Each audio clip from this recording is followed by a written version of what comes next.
Whether you've been investing for a long time or you're completely new to crypto, every time you buy, sell, hold, or trade, you're using one of the two systems, centralized exchanges or decentralized exchanges. Platforms like Binance or protocols like Uniswap. And every time you buy or trade, you're using one of them. I personally use both, but for different reasons. One is extremely good for getting money in and out of crypto and for structured trades. The other one is better for almost everything else. Hi, my name is Lamia, and in this video I'm going to show you the real difference between centralized exchanges and decentralized exchanges and what most beginners misunderstand about them, who actually owns the crypto, where the risk truly sits, and why I personally use both, but not for the same purposes. Stay until the end, because once you understand custody, you will never look at exchanges the same way again. Let's break it down clearly.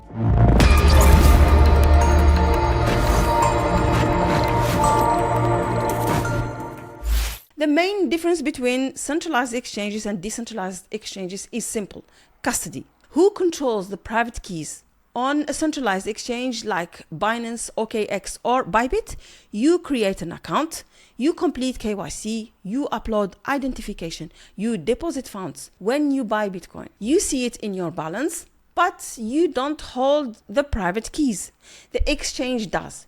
You control your login, they control your crypto. Simple. That means you are operating inside their system, and that creates convenience, but also counterparty risk, because if withdrawals are paused, if accounts are flagged, if regulations change, they can freeze your account.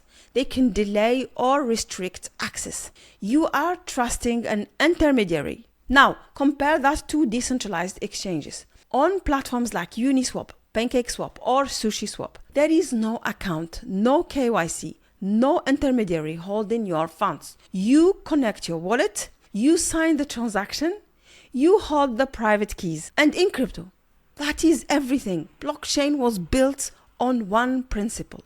You should be the only person in the world who knows the private key to access your wallet on a DEX. You are the owner, not just a user. And that structural difference changes everything. Now, let's be practical. Centralized exchanges exist for a reason. Most people don't start crypto with a wallet. They start with money in their bank account. If you want to convert pounds, dollars, or euros into crypto, you need a bridge. CEX platforms provide that bridge. They make it easy to deposit fiat, withdraw back to your bank, use advanced trading tools, set limit orders, trade futures or margin, run bots or structured strategies. They are recognized, familiar, efficient, and for active trading, yes, they are powerful. But that efficiency comes from one thing: they are custodians. And when someone else holds custody, you inherit counterparty risk. Now let's talk about decentralized exchanges. Honestly, I support DEXs because they align with the philosophy of crypto ownership. Self-custody, sovereignty, but DEX is not a beginner proof. When you hold your own keys, you also hold full responsibility. If you approve a malicious smart contract, connect to a fake website, send crypto to a wrong address, send to the wrong blockchain, lose your seed phrases, there is no help desk, no recovery emails, no customer support. It's gone. DEXs remove counterparty risk, but it increases personal responsibility. That's the trade-off. Freedom requires discipline. Simple. And here's something important. We are now entering a new phase. Decentralized exchanges are evolving. A strong example is Hyperliquid. Hyperliquid is decentralized, but it feels like centralized exchange. It offers order books, fast execution, professional trading interface, perpetual markets, yet you still maintain custody. This is where the industry is heading. DEX platforms are becoming faster, cleaner, more intuitive, more competitive. Right now, centralized exchanges are still easier for most beginners.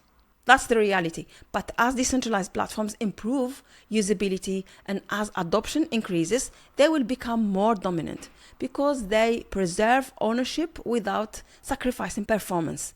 CEX has made crypto accessible, and DEXs will make crypto sovereign. Now, here's how I approach it. I use centralized exchanges to move money in and out crypto, to buy, to sell, or execute short-term strategies like swing trading and scalping.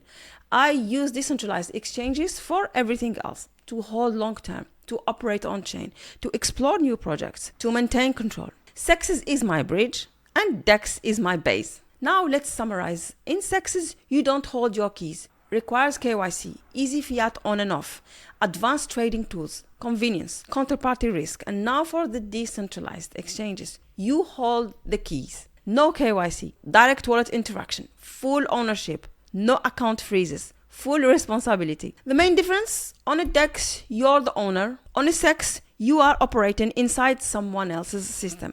Crypto isn't about buying coins, it's about structure, it's about control, it's about understanding who actually holds your assets. The mistake isn't using a centralized exchange, the mistake is not understanding what happens when you leave your crypto there. Once you understand custody, you stop behaving like a customer and you start thinking like an owner. And that shift is what crypto was built for. I hope you learned something today, and I hope now you see why custody matters. I hope you learned something today, and I hope you now see why custody matters. If this helped you, share it with someone who needs to understand this too. Thanks for watching, and I'll catch you in the next one.